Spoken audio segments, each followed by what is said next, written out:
Assalamualaikum warahmatullahi wabarakatuh. Perkenalkan, kami dari kelompok 1 yang beranggotakan Rian Abdus Somad, Sundari Novitasari, Tisa Revanjani, dan Umi Sundusiah akan menjelaskan tentang laporan bisnis dan proposal. Pertama, ada pengertian laporan bisnis. Laporan bisnis merupakan suatu pesan-pesan yang objektif, tersusun teratur yang digunakan untuk menyampaikan informasi dari suatu bagian organisasional atau dari suatu institusi atau lembaga ke lembaga yang lain untuk membantu pengambilan keputusan atau pemecahan masalah. Selanjutnya yaitu ada karakteristik laporan bisnis. Yang pertama yaitu netral atau tidak memihak, yang kedua objektif, yang ketiga menyampaikan informasi intern maupun ekstern, yang keempat biasanya diminta oleh pihak yang memiliki kewenangan yang lebih tinggi, dan yang kelima yaitu memiliki tujuan tertentu. Ada syarat laporan yang efektif. Syarat yang pertama yaitu berorientasi pada penerima, yang kedua jelas dan lugas, akurat dan lengkap, disampaikan tepat waktu, dan disusun secara objektif dan transparan. Jenis laporan bisnis. 1. Fungsinya. A. International reports. Laporan yang bersifat memberikan informasi yang menyajikan fakta-fakta dan rangkuman tanpa melakukan analisis, kesimpulan, atau rekomendasi. B. Analytical reports. Menyajikan fakta-fakta, menganalisis dan menafsirkan, kemudian mengambilkan kesimpulan dan rekomendasi. 2. Berdasarkan subjeknya. Berdasarkan subjeknya, laporan dilihat dari sumber pemberi laporan atau lembaga yang memberikan laporan. Contohnya seperti laporan statistik, laporan ekonomi, laporan 3. Berdasarkan formalitasnya. A. Laporan formal, yang merupakan laporan resmi pada umumnya lebih dari 10 halaman, di mana sistematiknya terdiri dari 3 bagian pokok, yaitu body text, prefatory part, dan supplement part. Dan B. Laporan informal, merupakan laporan yang hanya terdiri dari satu bagian, yaitu body text.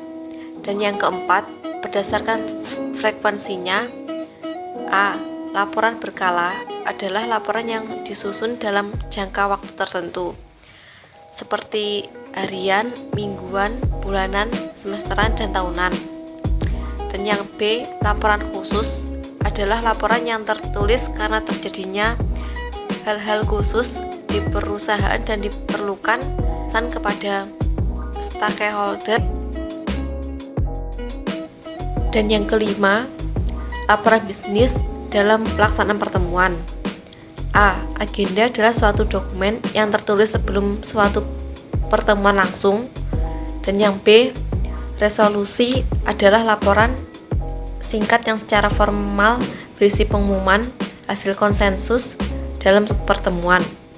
Dan yang C. Notulen adalah laporan resmi dalam suatu pertemuan yang telah berlangsung.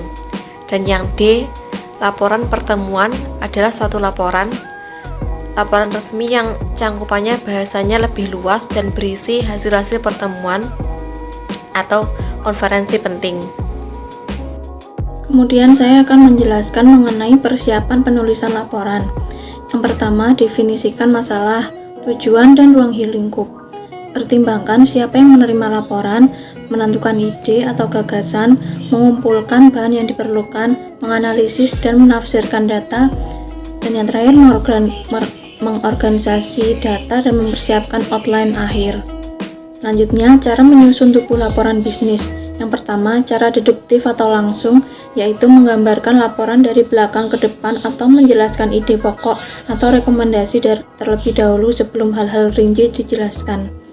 Kemudian yang cara kedua, cara induktif atau tidak langsung, menjelaskan fakta-fakta yang ada di sebelum ide-ide pokok, kesimpulan atau rekomendasi dikemukakan. Selanjutnya, pengertian proposal bisnis yaitu tulisan yang berisi rencana atau usulan yang melakukan suatu kegiatan tertentu dalam suatu usaha atau bisnis. Adapun tujuan proposal bisnis yaitu untuk kepentingan pengguna internal atau misalnya manajemen perusahaan, dan pengguna eksternal atau misalkan sponsor atau investor. Yang berikutnya adalah proposal bisnis internal. Proposal bisnis internal dibuat untuk meminta serta membantu membuat keputusan kepada manajer dalam suatu organisasi. Proposal internal terdiri dari yang pertama, proposal meminta dana, yang kedua, proposal proyek umum. Berikutnya adalah proposal bisnis eksternal. Proposal bisnis eksternal dibuat untuk meminta serta membantu membuat keputusan dari pihak dari luar organisasi. Proposal eksternal terdiri dari yang pertama adalah proposal investasi, yang kedua proposal penjualan. Sekian yang dapat kelompok kami sampaikan, kurang lebihnya mohon maaf. Apabila ada kesalahan tolong dimaafkan. Akhiran, wassalamualaikum warahmatullahi wabarakatuh.